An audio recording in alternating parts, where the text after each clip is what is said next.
Now we are going to discuss about factors affecting the absorptions. The absorption affect பண்ணக்கூடிய ஒரு 5 factors. ஒன்று வந்து nature of the adsorbent, nature of the adsorbent, nature of the adsorbate, pressure, concentration at given temperatures. Okay, ஒன்று temperature வரும், effect of temperature இங்கே mention பண்ணியிருக்கணும். Okay, டெம்பரேச்சரும் சேர்த்து தான் எஃபெக்ட் பண்ணக்கூடியது. தேர்ட் ஃபேக்டர் வந்து டெம்பரேச்சர்னு வரணும். அப்புறம் ஃபோர்த் ஃபேக்டர் தான் ப்ரெஷர். ஓகே, அடுத்து கான்சன்ட்ரேஷன் சொல்லணும். லிசன் பண்ணுங்கள். அட்சார்பெண்ட் அப்படிங்கிறது எனது அட்சார்பெண்ட் அப்படிங்கிறது ஒரு சாலிட் சர்ஃபேஸ். இதுதான் adsorbent. So gas molecule on the solid surface. This மேலே ரவுண்ட் இருக்கக்கூடியது gas molecule. This is gas molecule. இது வந்து சாலிட் சர்ஃபேஸ், இது சாலிடு. ஓகே, ஸோ இது வந்து அட்சார்பேட். அட்சார்பேட் அப்படிங்கிறது கேஸ் இஸ் அட்சார்ப்டு. அட்சார்பெண்ட் அப்படிங்கிறது சாலிட் சர்ஃபேஸ், சாலிடு சர்ஃபேஸ் கீழே இருக்கக்கூடிய தான் அட்சார்பெண்ட். ஓகே, கிளியராக எக்ஸாம்பிள் சொல்லியிருக்கேன். டஸ்டர் ரப் தி போர்டு அப்படிங்கிறப்ப டஸ்டர் வந்து என்ன செய்யணும்னா டஸ்டருடைய சர்ஃபேஸில் அந்த சாக் பீஸ் பவுடரை அட்சார்ப் பண்ணணும். இந்த chalk piece powder is adsorbed on the duster, அந்த surface of the dust. Duster is a adsorbent and the dust is called, and the chalk piece powder is a adsorbate. Okay, அப்படின்னா idli and வந்து இட்லியை வந்து இட்லி பவுடரை touch பண்ணுறப்ப இட்லிங்கிறது அட்சார்பெண்ட்டு, இட்லி பவுடருங்கிறது அந்த இட்லி பொடி அப்படிங்கிறது அட்சார்பேட் எனக்குமே தெரியும். ஸோ அப்போ ரெண்டோடைய இது பார்க்க போகிறோம். Okay, the first one nature of the adsorbent. Factors affect the adsorption 5 mark question கேட்டால் அந்த 5 ஃபேக்டர்ஸ் எக்ஸ்பிளைன் பண்ணலாம். நேச்சர் ஆஃப் தி அட்சார்பெண்ட், அதில் வந்து surface area of the adsorbent. Okay, as the adsorption is surface phenomena. அட்சார்ப்ஷனுங்கிறது ஒரு சர்ஃபேஸில் நடக்கக்கூடிய ஒரு ஃபினாமினா. ஓகே, அட்சார்ப்ஷன் எங்கே நடக்கும்? ஸோ மேற்பரப்பில் தான் நடக்கக்கூடியது. ஒரு சாலிடுடைய மேற்பரப்பில், அது அட்சார்பெண்ட்டுடைய மேற்பரப்பில் surface is a adsorption phenomena சொல்லிட்டாங்க. Okay, it depends upon the surface, depends upon the மேற்பரப்பு தான் சர்ஃபேஸுங்கிறது. Depends upon the surface area of adsorbent, அட்சார்பெண்ட்டுடைய surface area of the adsorbent. Dust means duster. Okay, அந்த டஸ்டர் தான் explain பண்ணுறேன். டஸ்டருடைய surface. Higher surface area higher amount of adsorbed. Okay, ஈஸியாக சொல்லிடலாம். சின்ன டஸ்டரை வந்து நம்ம ரப் பண்ணோம்னா போர்டில், அதே ஒரு பெரிய டஸ்டர் எடுத்து ரப் பண்ணுறோம். இதில் வந்து ஹையர் இஸ் அமௌண்ட் அட்சார்ப்ட் ஆகும் அப்படின்னா இங்கே தான் சர்ஃபேஸ் ஏரியா கிரேட்டராக இருக்குது. இது சின்ன டஸ்டர். இதில் அதிக அமௌண்ட் வந்து அட்சார்ப்ட் ஆகும் இதில் தான். ஸோ எந்த surface area greater surface area இருந்துச்சுன்னா அங்கே வந்து அந்த அட்சார்ப்டு வந்து கிரேட்டராக இருக்கும். The higher is the amount of adsorbed. Surface area ஹையராக இருக்கும்பொழுது, சர்ஃபேஸ் ஏன்னா மேற்பரப்பு வந்து ஹையராக இருக்கும்பொழுது அங்கே வந்து அதிகமான அமௌண்ட் அட்சார்ப் ஆகுது. ஓகே, நீங்களே திங்க் பண்ணி பாருங்கள். சின்ன டஸ்டர் எடுத்துங்க, இன்னொன்று பெரிய டஸ்டர் எடுத்துங்க. எந்த டஸ்டருடைய சர்ஃபேஸில் அதிகமான சாக் பவுடர் அட்சார்ப் ஆகிருக்குன்னு பார்த்தீங்கன்னா பெரிய சர்ஃபேஸ் ஏரியா கூட தான். அதான் சொல்லியிருக்காங்க. Higher surface area higher is amount of adsorbed, higher is the amount adsorbed. So adsorption is a surface phenomena. So depends on the surface on the surface of the adsorbent. Okay, the first point over. The second point, nature of the adsorbate. Adsorbate means that the chalk piece powder, அது இட்லி பொடின்னு சொல்லுவோம்லையே அது. Okay, the nature of the adsorbate, nature of the adsorbate can influence the absorption. The nature of the adsorbate எதை depend பண்ணிச்சிருக்குன்னா influence of can influence the absorption. Okay, எதை influence பண்ணுது? அட்சார்ப்ஷனை. Nature of the adsorbate can influence the adsorption. Okay, இப்போ பாருங்கள், ஒரு exams எடுத்துருக்காங்க. ஒரு தட் இஸ் சாலிட் சர்ஃபேஸ். ஒரு காமன் அட்சார்ப்ஷனாகவே ஒரு கேஸ் மாலிகுல் வந்து ஆன் த சாலிட் சர்ஃபேஸில் வந்து அட்சார்ப் ஆகும். Gas molecule, this is gas molecule, this is solid surface. Okay, solid சர்ஃபேஸுங்கிறது இதுதான் சாலிட் சர்ஃபேஸ். சாலிட் சர்ஃபேஸுங்கிறது இது கேஸ் மாலிகுல். ஸோ அப்போ நேச்சர் ஆஃப் தி இது இஸ் அட்சார்பேட். இது பேர் தான் மேலே இருக்கக்கூடியது தான் adsorbate. Gas molecule adsorbate. SO2, NH3, HCl, CO2, CO2 are easily liquefiable. They have greater van der Waals force of attraction. So on other hand, permanent gases H2, N2, O2 cannot be liquefied easily. So the permanent gases have low critical temperature. Permanent gases are having low critical temperature, adsorbed slowly, while the gases with higher critical temperatures adsorbed. எந்த கேஸில் வந்து critical temperature அதிகமாக இருக்கோ ஈஸியாக liquefied ஆகுதோ அந்த கேஸை மட்டும்தான் என்னது அப்சார்ப்ட் ஆகும், ரெடிலி அப்சார்ப் ஆகும். லிசன் பண்ணுங்கள். while the gases has a higher critical temperatures, gases with high critical temperatures are readily absorbed. Okay. So அப்போ இதில் எது அப்சார்ப் ஆகும் அப்படின்னா லிசன் பண்ணுங்கள். ரெண்டு விதமான அப்சார்பேட்டுங்கிறது என்ன சொல்லுவாங்க, கேஸை சொல்லிகிட்டு இருக்கோம். ஓகே. ஃபஸ்ட்டு அப்சார்பெண்ட்டை முடிச்சிட்டோம். இப்போ அப்சார்பேட் எக்ஸ்பிளைன் பண்ணியிருக்கோம். எந்த மாதிரி அப்சார்பேட் வந்து எந்த மாதிரி கேஸ் வந்து easy absorbate nothing but gases. Okay. ஏன்னா காமன் அப்சார்ப்ஷனாகவே ஒரு சாலிட் சர்ஃபேஸாக இருக்கணும், அது மேலே கேஸ் இருக்கணும். அதான் கேஸுங்க தான் அப்சார்பேட்டாக சொல்லிகிட்டு இருக்கோம் மேற்பரப்பு. ஸோ எந்த மாதிரி கேஸ் அதிகமாகணும், ரெடிலி லிக்யூஃபைட் கேஸஸ் தான். ஏன்னா அங்கே தான் van der Waals force of attraction அதிகமாக இருக்கும். ஸோ H2N2O2 விட SO2 எனக்கு SO2Y SO2 NH3 HCl CO2 gases are readily absorbed. Why அப்படின்னா because of they have the van der Waals force of attraction இருக்கும், the greater van der Waals force attraction இருக்கும்.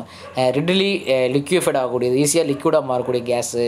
So அங்கே வந்து critical temperature value வந்து அதிகமாக இருக்கும். Higher critical temperature எதுக்கு அதிகமாக இருக்கும், இதுக்கெலாம் அதிகமாக இருக்கும். ஸோ கிரிட்டிக்கல் டெம்பரேச்சர் அதிகமாக இருக்கும், van der Waals force of attraction அதிகமாக இருக்குது. ஸோ அதனால தான் இந்தமாரி கேஸ் தான் ஈஸியாக ரெடிலி அப்சார்ப் ஆகும்.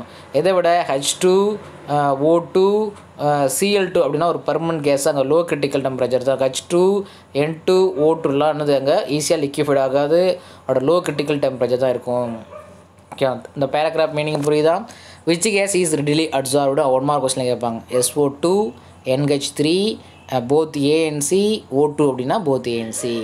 இதுதான் இந்தமாரி கேஸ் தான் ஈஸியாக அப்சர்வ் ஆகும். அது ஒய் கொஷின் கேட்கலாம். SO2 NH3 HCl CO2 gas are readily absorbed. Why? Because of they have the high critical temperature, they have the greater van der Waals force of, so they can be easily liquefied gases. Why? Because of they have the greater van der Waals force of attraction. Van der Waals force of attraction இருக்கிறதுல they can be easily liquefied, so readily absorbed. Then O2 N2 Cl2. Okay. இது 2 mark கொஷின்ஸ்லேயும் தனியாக question கேட்கலாம். யார் also 1 mark கொஷின்லேயும் நல்லா நீட்டாக பார்த்து வச்சுருக்கேன். Next effect of temperature. அடுத்த எஃபெக்ட் ஆஃப் டெம்பரேச்சர் பார்த்தீங்கன்னா when the temperature rises, chemical options ரெண்டு அப்சார்ப்ஷனும் ரெண்டு இருக்குல்ல, ஒன்று ஃபிசிக்கல் அப்சார்ப்ஷன் ஒன்று chemical absorption. when the temperature rises, the chemical absorption first increase ஆகும் and then decrease ஆகும். ஓகே. whereas physical absorption பார்த்தீங்கன்னா டிக்ரீஸ் ஆகும் டெம்பரேச்சர் இன்க்ரீஸ் பண்ணப்போ. ஏன்னா physical absorption accurate, low temperature அந்த டிஃப்ரென்ஸ்லேயே படிச்சிருப்போம். ஸோ கெமிக்கல் ஆப்ஷன் பார்த்தா ஃபஸ்ட்டு இன்க்ரீஸ் ஆகும், ஃபஸ்ட்டு ரைஸ் ஆகும். டெம்பரேச்சர் ரைஸ் பண்ணோன்னா temperature is raised. when the temperature is raised, chemical option chemical absorption. Chemical absorption வந்து ஃபஸ்ட்டு இன்க்ரீஸ் ஆகி அப்புறம் டிக்ரீஸ் ஆகும். ஆனால் ஃபிசிக்கல் அப்சார்ப்ஷன் வந்து டிக்ரீசஸ் ஆகும் வித் இன்க்ரீஸ் இன் டெம்பரேச்சர். இப்போ physical absorption accurate low temperature degrees பண்ணும்போது தான் அப்சார்ப்ஷன் அதிகமாக நடக்கும். இது ஃபிசிக்கல் அப்சார்ப்ஷன். ரெண்டு கான்செப்ட் சொல்லியிருக்கேன். ஏன்னா அப்சார்ப்ஷன் வந்து 2 டைப்ஸாக இருக்கும். ஒன்று ஃபிசிக்கல் அப்சார்ப்ஷன், ஒன்று வந்து chemical absorption. Physical absorption decreases with increase in temperature. I means that physical absorption accurate low temperature. இந்த கெமிக்கல் ஆப்ஷன்ஸ் பார்த்தீங்கன்னா first when the temperature is raised, chemical absorptions first increases and then decreases. Do you understand? This temperature is another factor. The fourth factor வந்து pressure. Okay. அதேமாதிரி ப்ரெஷரை பொறுத்த வரைக்கும் chemical absorption is a fast, chemical absorption ஃபாஸ்ட்டாக நடக்கும் with increase in pressure. இதையும் அங்கே differences சொல்லியிருக்கோம். கெமிக்கல் அப்சார்ப்ஷன் ஃபாஸ்ட்டாக நடக்கும் with increase in pressure. But it can't alter the amount of the absorption. Okay. என்ன செய்யாது, பட் என்ன செய்யும், ஃபாஸ்ட்டாக நடக்குமே தவிர but it can't alter the amount of the absorption. Amount of அப்சார்ப்ஷனில் எந்த வித சேஞ்ச் பண்ணாது. ஆனால் ஃபிசிக்கல் அப்சார்ப்ஷன் பொறுத்த வரைக்கும் extent the physical absorption. Pressure அதிகப்படுத்தும் பொழுது என்ன செய்யும், ஃபிசிக்கல் அப்சார்ப்ஷன் இன்க்ரீஸ் ஆகும். ஃபிசிக்கல் அப்சார்ப்ஷன் இன்க்ரீஸ் எக்ஸ்டெண்ட் ஆகிட்டே இருக்கும், நடிச்சுட்டே இருக்கும். இப்போ ப்ரெஷர் இன்க்ரீஸ் பண்ணும்போது அது என்னது, ஃபிசிக்கல் அப்சார்ப்ஷன். ஆனால் கெமிக்கல் அப்சார்ப்ஷன் ப்ரெஷர் இன்க்ரீஸ் பண்ணால் ஃபாஸ்ட்டாக நடக்கும். பட் என்னது, it can't alter the amount of the physical chemical absorption. அது அப்சார்ப்ஷன் எந்த வித அமௌண்ட்டும் சேஞ்ச் ஆகாது, கொஞ்சம் ஃபாஸ்ட்டாக நடக்குமே தவிர. So but it can't alter the amount of the chemical absorption. ஆனால் இன் கேஸ் ஆஃப் ஃபிசிக்கல் அப்சார்ப்ஷனில் எக்ஸ்டெண்ட் தி ஃபிசிக்கல் அப்சார்ப்ஷன். இது extent the absorption increases, extent absorption வந்து எக்ஸ்டெண்ட் இன்க்ரீஸ் ஆகிட்டே இருக்கும் வித் இன்க்ரீஸ் தி ப்ரெஷர். அதனால் கிளியராக இந்த டிஃப்ரென்ஸையும் பார்த்துக்குங்க. ஓகே. ஸோ இதுதான் அதோடய ஃபேக்டர்ஸ் எக்ஸ்பிளைன் பண்ணியிருக்கு. இதான் வந்து ஃபேக்டரை எக்ஸ்பிளைன் பண்ணியிருக்கோம். ஸோ இந்த 4 ஃபேக்டர்ஸாக இருக்குது. ஆக்சுவலி இந்த கான்சன்ட்ரேஷன் பற்றி இவங்க எக்ஸ்பிளைன் பண்ணலை. ஸோ பார்த்துக்கலாம். ஓகே. ஸோ இந்த 4 ஃபேக்டர்ஸ் பற்றியும் படிச்சுக்கலாம். ஓகே. நெக்ஸ்ட் டாபிக் வந்து அட்சார்ப்ஷன்ஸ் ஆஃப் ஐசோதெர்ம் 5 மார்க் ஓவர்தோட 5 மார்க் கொஷின்ஸ் முடிஞ்சிடுச்சு கேட்ட ஃபேக்டர்ஸில். அடுத்தது adsorption and isotherm and isobar இது ஒரு தனியாக 2 மார்க் கொஷின்ஸ். இந்த கிராஃப் முக்கிய மஸ்ட்டு. அட்சார்ப்ஷனில் வந்து physical adsorption and chemical adsorption இருக்குது. ஸோ அதில் வந்து ஐசோதெர்ம்னா என்ன, ஐசோபார்னா என்னன்னு சொல்ல போகிறோம். ஓகே, இது 3 மார்க் கொஸ்டின் கேட்குறோம். What is isotherm? ஓகே, ஐசோதெர்ம்னா அது isotherm and isobars. Okay, first ஒன்று பாருங்கள், adsorption isotherm representation. First adsorption என்னது, isotherm representation. Variation of adsorption at constant temperature. நல்லா தெரிஞ்சுங்க, கான்ஸ்டன்ட் டெம்பரேச்சர் இருக்கும் பொழுது அட்சார்ப்ஷன் வேரியேஷன் ஆச்சுன்னா அது வெறும் ஐசோதெர்ம்னு அர்த்தம். ஐசோதெர்ம் அட்சார்ப்ஷன் 2 மார்க் கொஸ்டினில் எல்லாம் எக்ஸ்பிளைன் பண்ணுங்கள். What is adsorption isotherm? What is adsorption isotherm represent the variation of adsorption at constant temperature. ஐசோதெர்ம்னாலே டெம்பரேச்சர் வந்து கான்ஸ்டண்டாக இருக்கும், T வந்து கான்ஸ்டண்டாக இருக்கும். நல்லா தெரிஞ்சுங்க, T கான்ஸ்டண்டாக இருக்கும் பொழுது அட்சார்ப்ஷன்ஸ் வேரியேஷன் ஆச்சுன்னா அது பேர் என்னது, அட்சார்ப்ஷன் ஐசோதெர்ம்னு சொல்லக்கூடியது. Do you understand? So next, when amount of adsorption is plotted versus temperature at constant pressure is called isobar. அடுத்த டெஃபினேஷன் பாருங்க. வாட் இஸ் ஐசோபார் அப்படின்னா, அமௌண்ட் ஆஃப் அட்சார்ப்ஷன் சேஞ்ச் ஆகும் with change the pressure, change the temperature at constant pressure, at various temperature at constant ப்ரெஷராக இருந்துச்சுன்னா அது பேர் isobar. இதுதான் isobar சொல்லக்கூடிய, இதுவும் ஐசோபாரோட கர்வ் தான். ஓகே, வாட் இஸ் இஸ், ரெண்டு டிஃப்ரென்ஸ் சரிதா. அட்சார்ப்ஷன் வந்து வேரியேஷன் ஆகுது. The variation of adsorption at constant temperature is called என்னது, is called adsorption isotherm. Adsorption isotherm சொல்லக்கூடியது.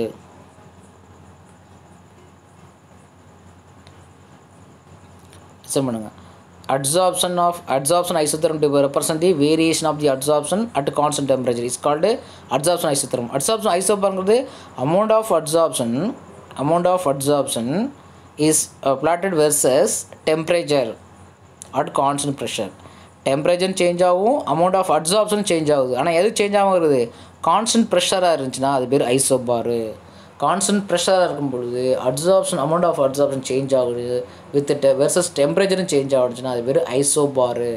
So adsorption isobar, adsorption isotherm. Variation of adsorption at constant temperature is called adsorption ஐசோதெர்மு.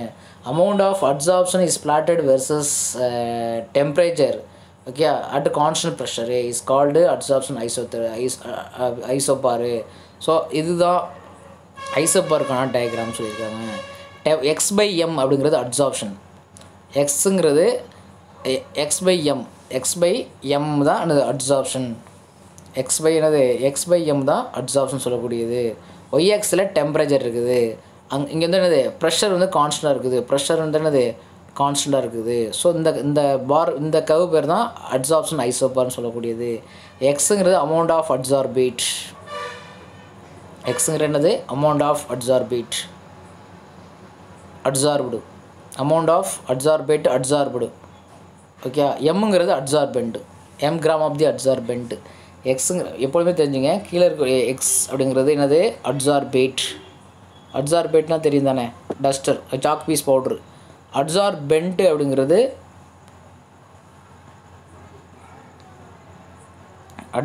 அப்படிங்கிறது M. Okay, இது duster, இது duster chalk piece powder தான் X. Amount of adsorbate, adsorbed divide by எம்முங்கிறது amount of adsorbent. டிவன்சன் இது adsorbate, இது அட்சார்பெண்ட்டு. So அதை x/m இதான், தட் இஸ் ரெண்டும் சேர்ந்தனால இது பேர் அட்சார்ப்ஷன் சொல்லிக்கலாம். இதுதான் adsorption, amount of adsorption, that is amount of adsorption. x/mங்கிறது x/m தான், x/m தான் என்னது amount of adsorption, nothing but x/m. So temperature என்னது, டெம்பரேச்சருங்கிறது y-axில் இருக்குது. ஸோ இப்போ என்னது இந்தமாரி கிடச்சுன்னா இது வந்து இந்த ஃபிசிக்கல் அட்சார்ப்ஷன், அது இதே அமௌண்ட் ஆஃப் அட்சார்ப்ஷன் டெம்பரேச்சர் போகும்போது இதுமாரி ஃபார்ம் ஆனால் கெமிக்கல் அட்சார்ப்ஷன். இதை 2 மார்க் கொஸ்டினில் கேட்கலாம், 2 மார்க் கொஸ்டின்ஸில் கேட்கலாம். ஃபிசிக்கல் அண்டு கெமிக்கல் அட்சார்ப்ஷனுக்கான அட்சார்ப்ஷன் ஐசோபார் கர்வ் ட்ரா பண்ண சொன்னால் கரெக்டாக ட்ரா பண்ணணும். Okay, next in physical adsorption, first ஒன்று in physical adsorption x/m decreases with increase in temperature, okay physical adsorption பொறுத்தவரை டெம்பரேச்சர் இன்க்ரீஸ் பண்ணும்பொழுது என்ன செய்யும் ஃபிசிக்கல் அட்சார்ப்ஷன் டிக்ரீஸ் ஆகும் ஏன்னா adsorption accurate low temperature okay we already learn in டிஃப்ரென்ஸில் பாருங்கள் physical adsorption chemical அட்சார்ப்ஷனில் physical adsorption accurate low temperature physical adsorption decreases with increase in டெம்பரேச்சர்னு பார்த்துருப்போம்ல ஃபேக்டர்ஸ் ஆஃப் ஹீட்லாம் பார்த்துருப்போம் அதான் ஸோ இது அட்சார்ப்ஷன் ஸோ அட்சார்ப்ஷன் டிக்ரீசஸ் எக்ஸ்பைங்கிறது அட்சார்ப்ஷன் இது என்னது அட்சார்ப்ஷன் எக்ஸ்பைங்கிறது adsorption decreases with increase in temperature but chemical அட்சார்ப்ஷனில் ஒன்று சொல்லுவோம் ஃபஸ்ட்டு இன்க்ரீஸ் ஆகும் அண்ட் தென் டிக்ரீஸ் ஆகும் சொன்னோம் இல்லையா டிஃப்ரென்ஸில் கெமிக்கல் அட்சார்ப்ஷனில் அது adsorption increase first increases and then decreases அப்படின்னு சொன்னோமா ஸோ அதுதான் இங்கே டயக்ராம் போட்டிருக்காங்க chemical adsorption first adsorption increase ஆகும் அப்புறம் டிக்ரீஸ் ஆகும் டெம்பரேச்சர் இன்க்ரீஸ் பண்ணும்போது இது அட்சார்ப்ஷன் கெமிக்கல் அட்சார்ப்ஷன் டிஃப்ரென்ஸ் பார்த்துருப்போம் அந்த கிராஃப் நல்லா வீடியோ அப்சர்வ் பண்ணிவிட்டு எல்லாம் என்னது ஆன்சர் பண்ணுங்கள் ஓகே அது மீனிங் புரிஞ்சால் ஃபிசிக்கல் அட்சார்ப்ஷன் ஒன்று அடுத்தது கெமிக்கல் அட்சார்ப்ஷன் ஓகே கேன்சல் பண்ணுற அடுத்து the increase illustrate represent the requirement of activation of surface for the absorption due to fact that formation of activated complex require certain energy. The increase the illustrate the requirement of activation of surface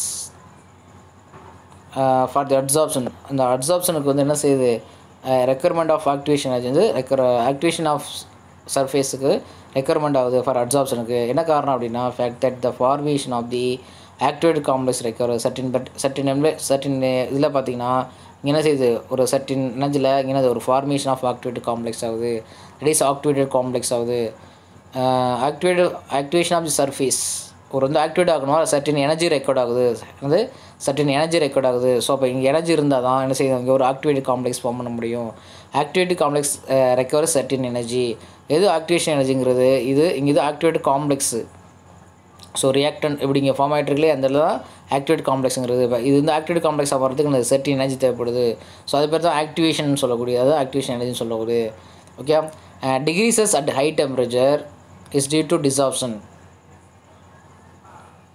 last point பாருங்கள் the decreases at higher temperature is due to desorption higher டெம்பரேச்சரில் வந்து அங்கே absorption குறைஞ்சிச்சு அப்படின்னா அது வந்து டிசார்ப்ஷன் அர்த்தம் ஆனால் accurate low டெம்பரேச்சரில் அப்சார்ப்ஷன் நடக்கும் அதே ஹையர் டெம்பரேச்சரில் டிசார்ப்ஷன் நடக்குது டியூ டு டிசார்ப்ஷன்னா அப்சார்ப்ஷனுக்கு opposite kinetic energy of the absorbate வந்து இன்க்ரீஸ் ஆகும் கைனடிக் எனர்ஜி ஆஃப் தி என்னது அப்சார்பேட் வந்து இன்க்ரீஸ் ஆகுது அஸ் த காரணம் reason kinetic energy of the absorbate வந்து இன்க்ரீஸ் ஆகிறதால ஸோ அடுத்து என்னது டெம்பரேச்சர் ஹை டெம்பரேச்சரில் என்னது அப்சார்ப்ஷன் டிக்ரீஸ் ஆகுது அது பேர் டிசார்ப்ஷன் சொல்லியிருக்காங்க அது பேர் வந்து டிசார்ப்ஷன்ஸ் ஸோ இதுதான் டிசார்ப்ஷனுக்கான டெஃபினேஷனு ஓகே நெக்ஸ்ட் கிளாஸில் அப்சார்ப்ஷன் ஐசோதெர்மை பற்றி நம்ம எக்ஸ்பிளைன் பண்ணலாம்